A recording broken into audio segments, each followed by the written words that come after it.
Alright, so today we are looking at changing out our big old struts, or the lift assist for the lift gate back here on the Escalade. And I got some good ones, and a couple reasons why I went with good ones. You know, sometimes I'll put lower cost stuff on the vehicle, but for these I don't really want to go low cost. If you get them off the internet, you're going to pay, I don't know, probably 60 bucks less right now for these. These are about 100 bucks, so 50 bucks a piece. You can get a set of them for about 40, I think, off the internet. But the reviews on them don't say that they last a whole long time, and since I got a lifetime warranty on these, I'd rather just go ahead and spend the 60 bucks. So the safety feature for these, in case you didn't know, is if it comes up and it hits something, see, then it'll go back down. If it comes up and hits something too high, it'll pop it right at the top up there. So let me let it get all the way up, like pretend it's gonna hit the garage door right at the last. So it gets all the way up, and then let's say it hits the garage door.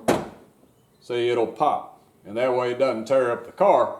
But that's what that pop you're hearing is, it unlatching the automatic lift for it. Another big reason is that this thing weighs probably 100 and something pounds, I'd reckon. And if it comes down on your head, you're going to be appreciating the $60 more for some good struts to hold this thing up. And the third reason is that if it comes down on my wife's head, I'm going to hear about it for the next year that I didn't put good struts on this thing. So is it worth the 60 bucks to not have to hear it for a year? Yeah, it's worth 60 bucks. So let's get set up here and we'll get this thing changed out. And it's super simple on a DIY scale. All we got to do is take some safety precautions and we'll get this thing changed out. Alright, so with the lift up, it's still holding itself. If it wasn't holding itself anymore, you'd have to hold it up. But what we need to do is support it. So a good place to support it would be right there. We can just take a broom handle, and I'm a little bit short, so I'm going to have to get me some blocks and put some blocks on here. We want to protect our vehicle.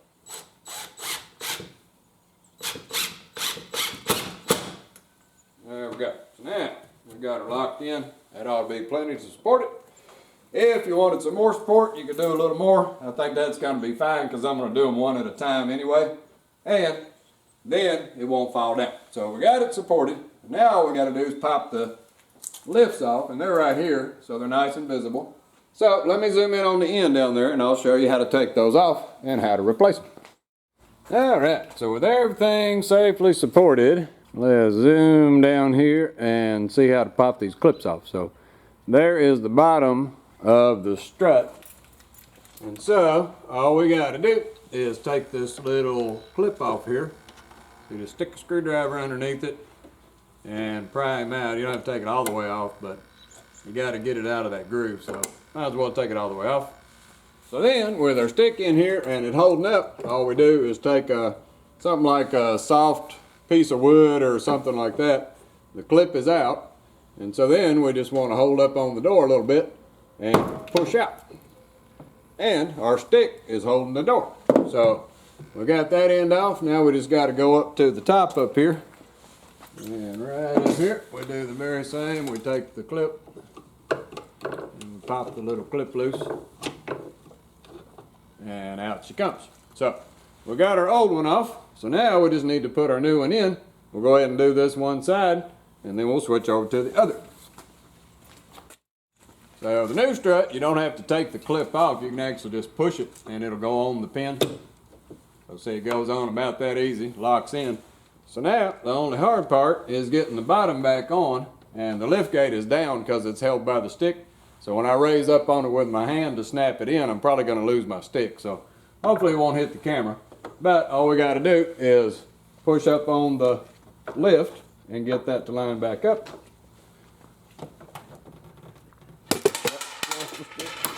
And then you snap it back in.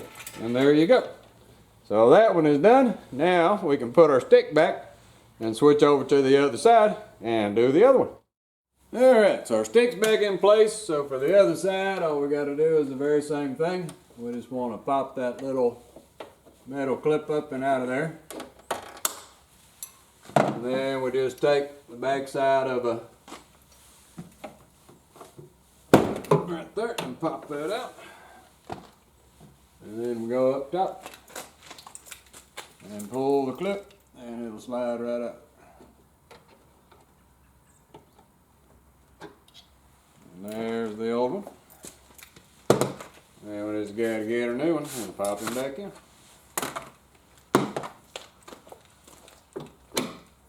See, it locks back on there. It goes on there super simple. And you may have to rotate it.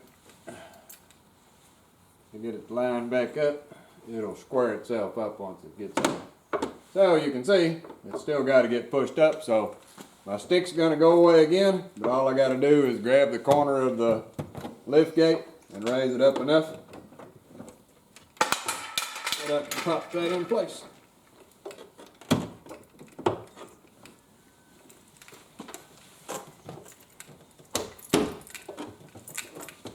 Just give it a little wiggle, make sure it's in there.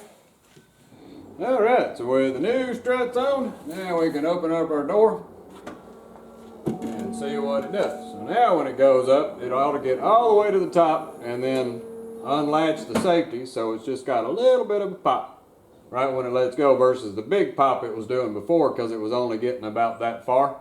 But you can see now with the new struts on there, it'll hold itself up just fine and goes back up. So we are in good shape. No more risks of getting bonked in the head by this big old heavy door. Well, alrighty. Well, thanks for watching.